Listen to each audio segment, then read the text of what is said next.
So it looks like the Opal Tower saga is continuing. Let's have a look. Hello everyone and welcome to this episode of Heiser Says. I thought we'd read this article that was shared to me, written by Jason Selwick in the Sydney Morning Herald about the taxpayer risks for the Olympic Tower fallout. Now, from the interim report and from the other articles I've read, I thought it seemed pretty clear-cut. You know, it was during the defects liability period. The builder has to rectify the issues. They have to compensate the affected tenants for the period of time that they can't make use of their property. Anything else, the tenants will have to sue the developer. But this is adding another spin to it, and just with all the stuff that's starting to come out into the media about our construction industry here in Australia and just these shoddy developments that are getting put up everywhere, it's going to be an interesting few years. Great to be an architect. That's sarcasm, guys. Taxpayers face significant future liabilities from the Opal Tower debacle due to a state government agency retaining ownership of more than 40 units inside the Sydney Olympic Park development, and potentially retaining liability for costs of rectifying the development.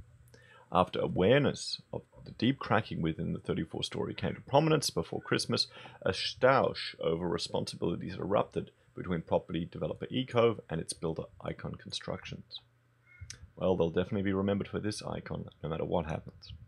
However, there's also a chance that much of the burden of the cost of rectifying the structure and compensating those who have lost out from its fallout could fall on New South Wales taxpayers through the state government organisation Sydney Olympic Park Authority. Now, you just have to realise that it sounds really unfair and sounds dodgy, but there's more to go into it. But this is just what happens when government starts playing in business in some ways. You know, I think they need to step back more and more and just let the market work and maybe, regulate and be sensible about particular things, not letting it go crazy. But anyway, they want to have their cake and eat it too, I feel. The situation could dent hopes of using land development at Olympic Park to pay for future government promises. Late last year, for instance, the Berkeleyan government said it would raise $30 million from land sales at Olympic Park to pay for the Cricket New South Wales Centre of Excellence, after Cricket New South Wales was dislodged from Moore Park by the impeding construction of a $730 million stadium. So they're using it to buy promises and to keep people happy, to buy votes. Oh well, here we go. Property records show that the government retains ownership of at least 43 units at Opal Tower. So I'd be interested to see why they were bought. Was it for public housing, perhaps? SOPA had always intended to hold onto 11 of the apartments to use as affordable housing in the fast-growing Olympic Park precinct. That's perfectly reasonable. One of the strategies to kind of address the ghettoing that can associate with public housing, or has in the past, just the stigma, is to spread it out. You'd be pretty annoyed living in an apartment you nearly paid $1 million for when someone's getting it for Centrelink rent, but that's the price you pay living in socialist Australia. So it's kind of a give-take. But under the structure of the development deal between SOPA and the developer Eco, SOPA remains the registered proprietor of the apartments until they were sold by Eco. In addition, there is a chance SOPA could be pursued by other owners of the tower for the cost of remedying building faults if it is deemed by the developer of the project under the Home Building Act. If it's deemed to be the developer of the project under the Home Building Act. Okay. That is interesting. That is interesting. Adding a different little spin on it, isn't it? The Herald requested comment from the minister responsible for SOPA, Stuart Ayres. A spokesman for SOPA declined to address the issue of whether, under the Home Building Act, SOPA as landowner could be deemed the developer for the purpose of warranty insurance. Oh boy. This is just going to be a moneymaker for the lawyers no matter what happens. The spokesman said that under agreement signed with the developers that a developer assumes all risk in relation to the project, whereas SOPA only returns certain obligations in relation to title until settlement occurs on the relevant property. Labour leader Michael Daly said the government was playing at being a property developer with taxpayers' money. Well, it shows he doesn't quite understand what's been said up here, but it's not the first time, is it?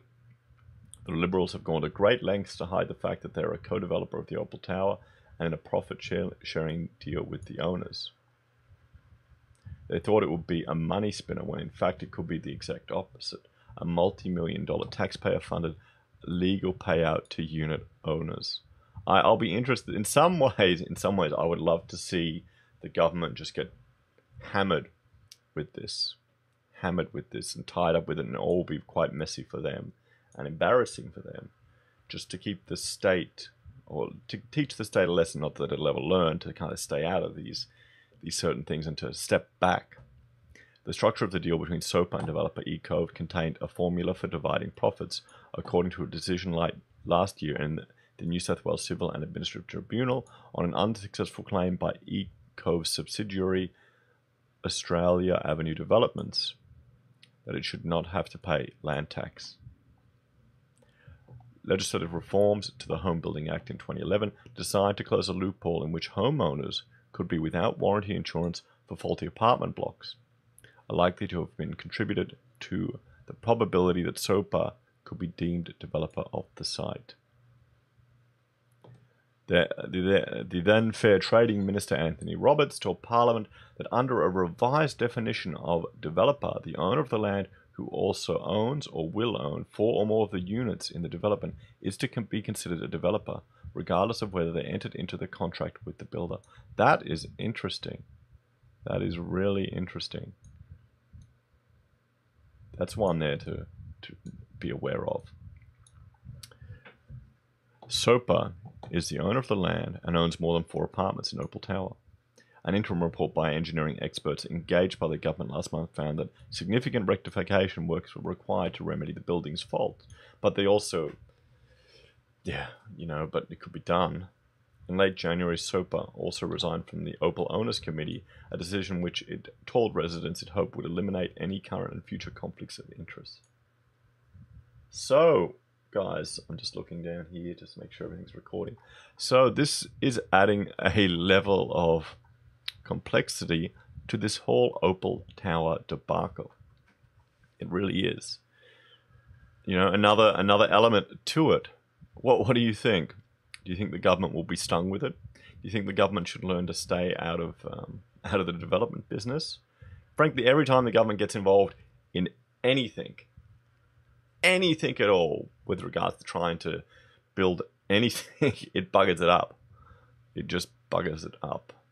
And I'll just continue to follow this and just to see what's happening with this tower and what's going to happen in the wider market here in Australia, because I think this will have ramifications. It really will.